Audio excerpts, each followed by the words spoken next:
Alright, today's video is sponsored by the Octane app. Octane is this really rad app for car enthusiasts that shows you all sorts of events going on all over the country. Once you open it, it immediately takes you to a map of your area so you can see everything that's going on all around you.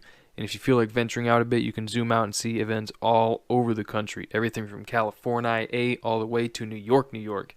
You just click on an event near you to learn more about it, or you can click on the info button at the bottom and you can see all the different types of events you can find on Octane, which is everything from car meets, car shows, cruises, educational, which means you can learn from the geniuses in your community, all sorts of other things, and Octane even hosts their own events, which is super cool. And then once you find the event you want to go to, you can hit the quick drive button so you and your buddies can cruise out there together in style. How sweet is that? Octane's free to download now. Check it out. I think you guys will legitimately like this app. I've got it downloaded, and I'm going to hold on to it for a bit so that hopefully I can find some meets to go to meet some of you rad folks next year. All right, let's get on with the video. Are you listening? Damn.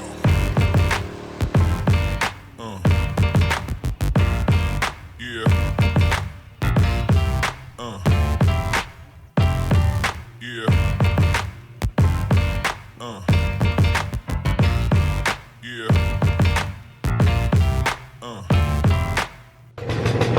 All right, I think this is about as good a spot as any. You guys can check out some of the bikes in the background and that little guy there.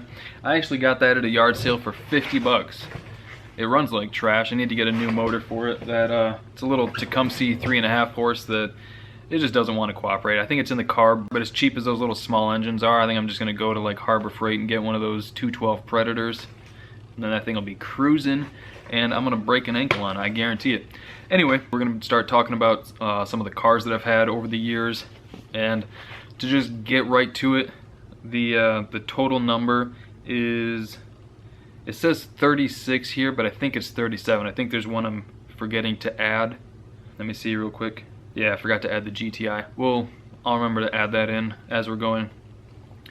Alright, so I've said before, my very first car was a Fox Body Mustang. It was a 1986 and a half Fox Body Mustang, because I think, let me try to remember off the top of my head, I think it was 86, 87 that they switched from the quad eyes to the arrow front headlights. So I think that's why I specified 86 and a half, because it was titled as an 86, but it had an 87 front end, something like that. I'm sure someone who knows more about my car will comment down below. Anyway, yeah, like I said, I've had 37 cars over the last, how long have I had my license? 7 years, 6 years, 7 years? How old am I? Oh god, no, more than that. How long have I had my license? I don't know. 7 years? We'll just say 7 years. I've had 37 cars over the last 7 years. Now, I don't want you guys to think that that means I have money, because I don't, because almost all of these I traded the previous car for that next one. There are a few exceptions. Let me see how many we actually bought. The first couple my dad actually gave to me, so I don't truly consider those my car, but they're on the list because they were always considered my car to like friends and family and everything like that. But in my soul, those were always my dad's truck that he let me drive. You know what I mean? It's kind of just a pride thing. Anyway, let me see how many of these I actually bought real quick. Bought the 260. Okay, actually a surprising amount. I bought 15 of them. But the most I've ever paid for a vehicle is 2,800 bucks. So keep that in mind. It's not like I'm spending a crazy amount of money on these. And usually when I bought one, it's because I had sold the previous one and I used that money. I'll get into it more as we go. Alright, so car number one, 1986.5 Ford Mustang GT. I think I was 14 when I had that. So, God, 11 years ago. I was like 13, 14, around that age. I don't remember the exact time. But yeah, I never had my license with that car. It was one that my dad got, and he was like, hey, this is going to be your first car. And I was like, fuck yeah, it is. This thing's going to be sweet. And then, I don't know like the complete circumstances. I just remember my dad telling me the car's not safe, we got to get rid of it. The frame has been like cut in half and re-welded like it's in an accident. I vaguely remember him saying that, and looking back, I never knew that Fox body Mustangs were unibody, so I think homeboy hustled me. So everybody out there saying your dad's awesome, my dad's a hustler, all right? He hustled his son. Car number 2 is a 1992 Saturn SL2. A lot of 2s there. That's another one. I think I was like 14 at the time, and my dad just showed up with it one day, and at the time I was like, I'll take anything, so I was like, fuck yeah. My eyes twitching like crazy. Let's see, number 3, I say 1985-ish Toyota 4Runner. I don't remember the exact year, but that thing was freaking sweet. It was all like fogged, flat black. It had, I think, like a 3 or 4 inch lift, 33s maybe, and I actually jumped that thing quite a bit. There's 3 good spots on my parents' property where you can get up to like 30 or 40 and just hit a berm and you're soaring. That thing was a lot of fun. We ended up selling that to a couple people down in the trailer park a few miles down the road, and I would see it around for, I think I saw it for a couple years and then it disappeared. They either sold it or probably scrapped it because I beat that thing up. Number 4 is the first vehicle I had while I had my actual license. It's a 1998 Ford F-150. It was a 4.2, I think 4.2 V6 two-wheel drive extended cab long bed. And that thing, I literally, I'm not exaggerating at all, I got that truck stuck on wet pavement once. The thing had tons of wheelbase, tiny little tires all the way out back with no weight over them. And I was in my friend's driveway once trying to turn around. We were hanging out and it started raining, and I was heading home because it was like midnight or something. And when I was turning around, he had a paved driveway and the front wheels just barely blooped off the pavement, and it was like a 2-inch drop or something like that. It was probably 3 or 4-inch drop, but anyway, it was just enough that the back tires couldn't get enough grip to pull me back up onto the pavement. So I literally got that thing stuck on wet pavement once.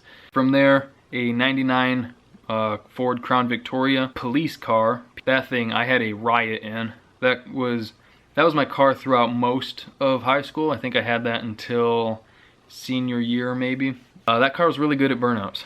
Let's see, from there, a 2000 Chevy Impala, which my dad got on trade for something. He got that super cheap.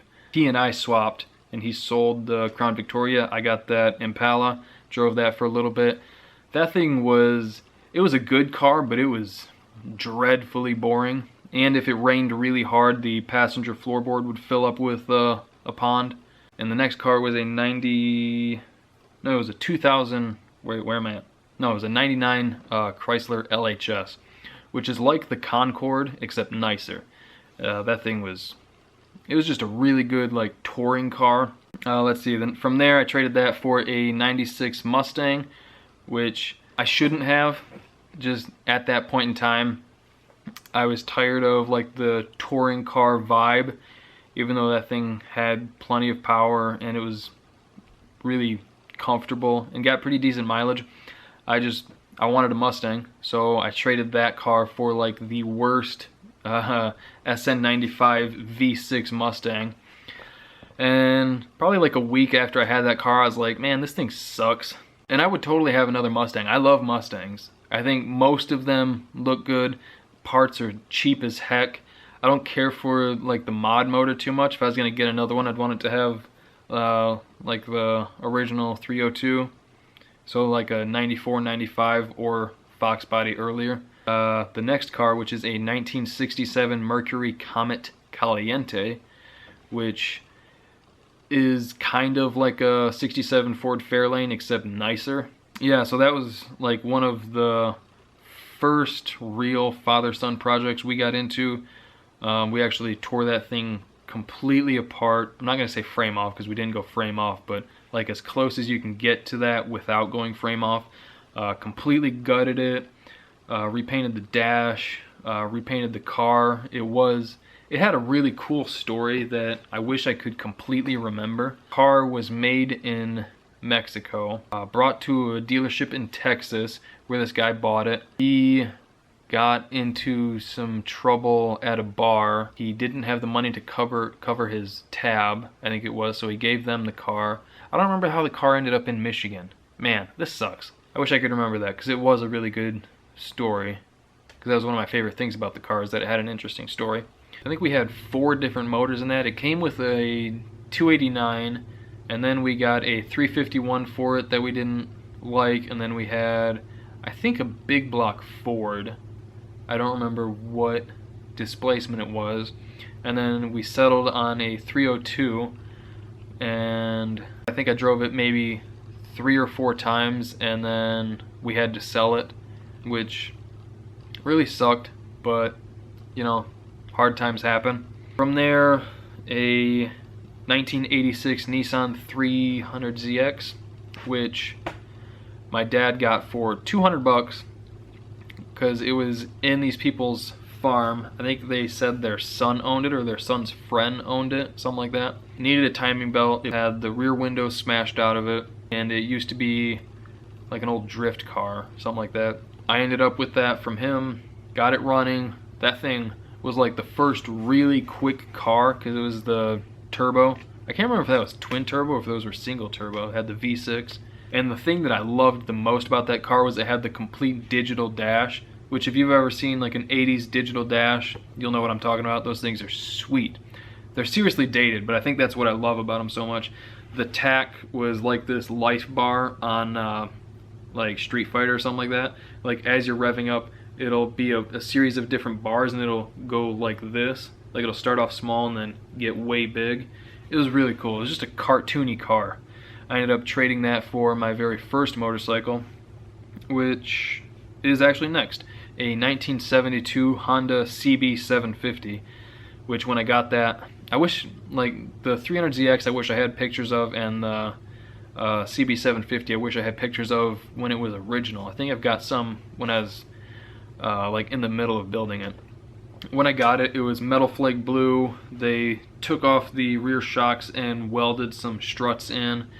And at that time, cafe racers were really getting hot, so that's what I wanted that bike for. So I tore it all apart, put a decent suspension on it, and turned it into a cafe racer. Got the fiberglass seat for it, everything, the Clubman bars.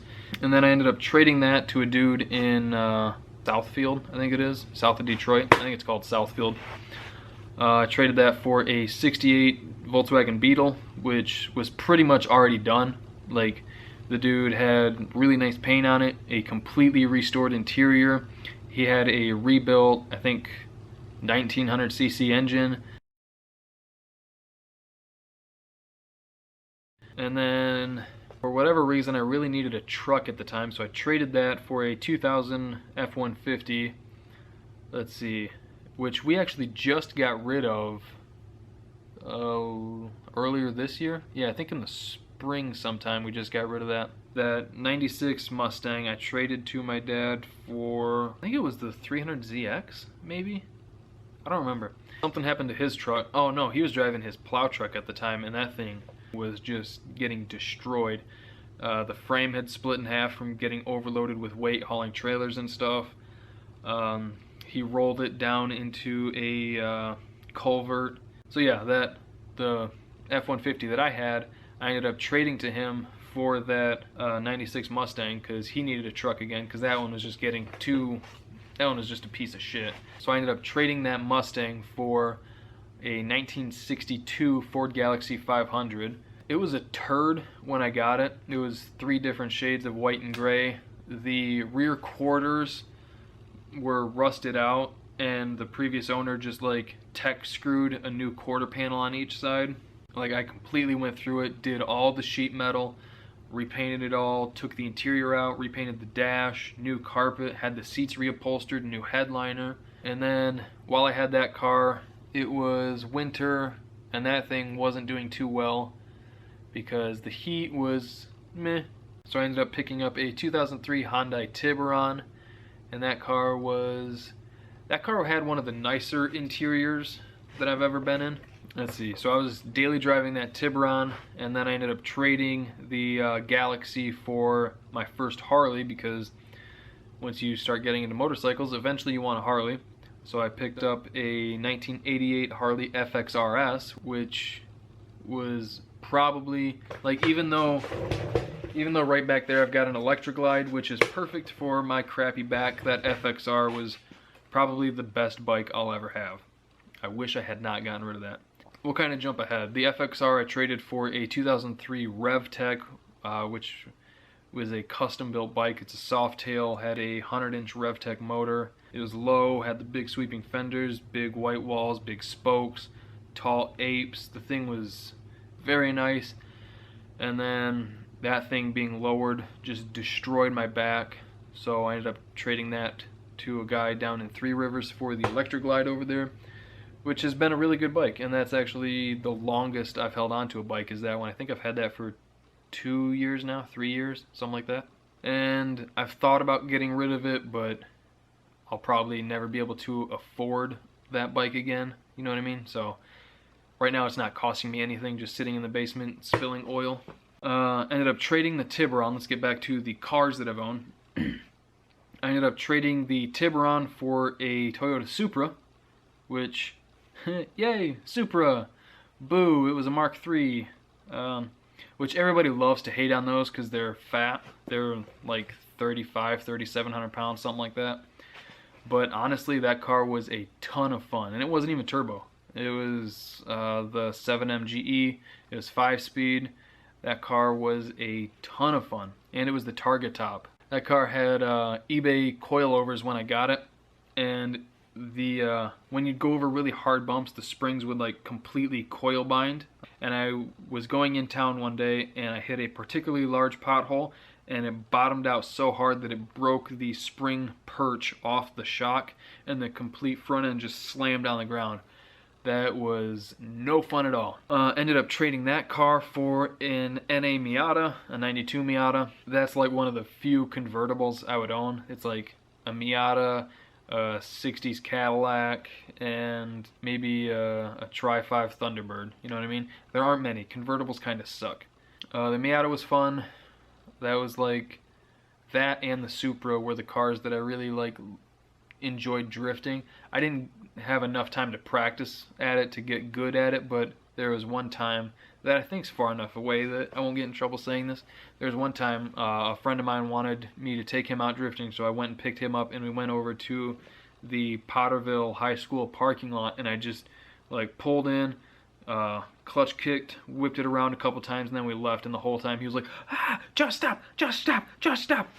And that's one of my prouder moments with the Supra, scaring the fuck out of Lance. So Lance, come on, man. Sold the Miata for way more than it was worth, $2,500 on eBay, and I used that money to buy the next Mustang, which is an '88 Mustang GT. Paid $1,200, $1,250, something like that for that car. Drove it home. That car needed a lot of work. The interior was nice. It was a 302 5-speed. The front fender and passenger door were dinged up, so I ended up going to a junkyard, finding a couple, and replacing those. Painted that whole car. Ended up selling that car for $2,500, and then I used that money to buy 2 trucks.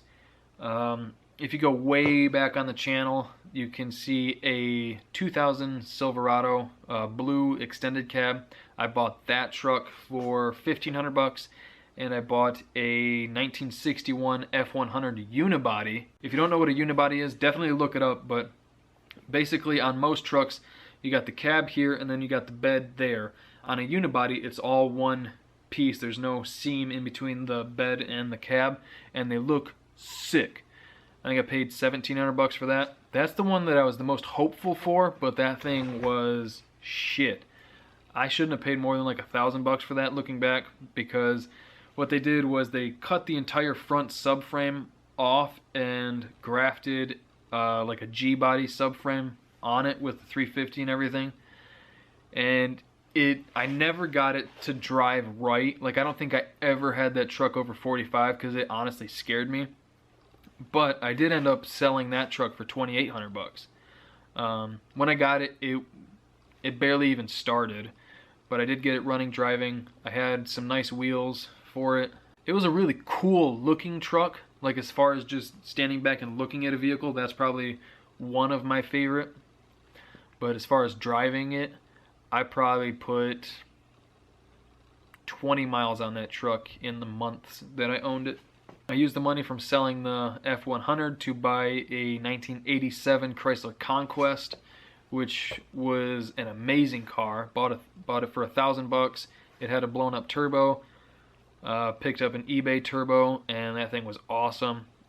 Picked up a later model ECU because I think it was 88 and 89 didn't have like a boost cut thing, something like that. I had it turned up to, I think, 20 pounds of boost, and it was just a ton of fun. I had that for 4 months, something like that. And when I sold that car, I told the guy, like, I don't think it would be safe to go any higher on boost. Like, if anything, it'd be smart to turn it down a little bit. And he didn't listen to me, and he turned the boost up, and a few weeks later, he's like, well, remember how you said don't turn the boost up? I turned the boost up and threw a rod out the block. It was either oil caught on fire or it snipped a wire, and that shorted and burnt the car up. So that sucked. Used some of that money to buy the old Dodge that's out here. It's a 1985 Dodge W150 Power Ram. And that thing is just a plow truck. Bought it for $900. Had to replace fuel line, tranny line, a couple other things. I think like a tranny filter, something like that. And then all I've done is just plow driveways, and then took the plow off because I was going to make it an off-roader. And now it doesn't do anything very well. Bought a 1984 Olds Cutlass for $500 as a roller. No, it wasn't a roller. It had a 307 in it and a turbo 350. Gutted that, put a mild built 350 in it, and that was a lot of fun. I ended up trading that car for a 93 C1500, which again you can see that on some of the way early videos. Had that for a few months. Enjoyed it. I was planning on LS swapping it. That's what the motor that's in James Brown I originally bought for that truck. Obviously never did that. Ended up selling that truck for $4,500. Let's see, I used that money to buy a 96 Buick Roadmaster wagon for $400 or $500. Fixed that car up. I think I had like $700 into that thing, and that thing was great. Honestly, quick side note, if any of you guys have like a Buick Roadmaster, did I cut the resonators or the mufflers off? I think I cut the mufflers off and straight piped it and left the resonators on, and that thing sounded amazing. Like, best exhaust note ever. That LT1 through just some resonators, oh my god. Sold that for $2,100, tripled my money on that. And then bought the Geo Tracker, Goldie Hawn, and a S10 crew cab with that money. Sold the S10, the Geo Tracker, sold that at an auction, never really did anything with that. Picked up the ST, which is mostly my wife's car.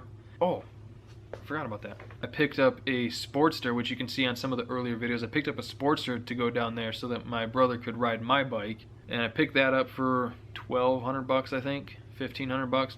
Ended up trading that for a 95 Jeep YJ Wrangler, which was a lot of fun. I definitely want another Jeep. Like, that was the first ever Jeep I've actually owned. My dad had a few. That was a lot of fun. Someday I'd like to have another like Wrangler or CJ or something. Anyway, sold that Jeep for $2,300, $2,500, something like that. And then used that money to buy James Brown and Jack Black. So there you go. That is all of the 37 vehicles I've owned. I think I covered them all. And the camera is flashing the low battery light. If you guys have any questions on some of the vehicles, because I know I kind of rushed through it a little bit. If you guys have any questions on some of them, post them down below. I try to get to all the comments, at least read them all. I may not be able to answer all of them. Hope you guys enjoyed this video, because a lot of you have been asking for it. Those are all of the personal cars I've ever owned. Hope you guys enjoyed the video. Thank you for liking, commenting, and subscribing. We'll see you next time. And also check out the Octane app. See ya.